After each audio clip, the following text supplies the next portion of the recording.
If you are new to Salesforce and don't know how to access your account, this simple guide will help you get started. Logging into Salesforce is the first step to managing your data, tasks, and workflows efficiently. Even if you have zero experience, you can follow these steps and access your account. To begin, open your web browser and go to the official Salesforce login page.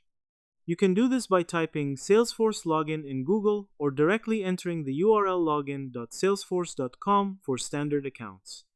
If your organization uses a custom domain, you may need to log in through a specific company URL provided by your admin.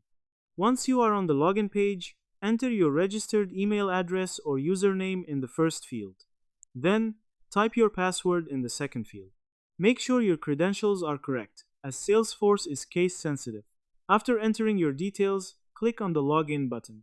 If your organization has enabled security features, you may be asked to verify your identity. This could include entering a verification code sent to your email or mobile device. Complete the verification process to continue. In case you forget your password, click on the Forgot Your Password link on the login page. Enter your email address and follow the instructions to reset your password.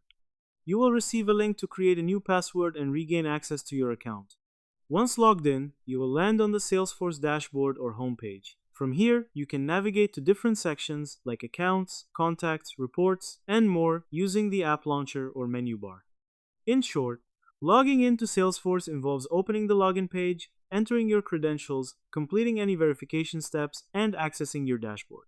Now that you know how to log in, try it yourself and start exploring Salesforce features to manage your work efficiently.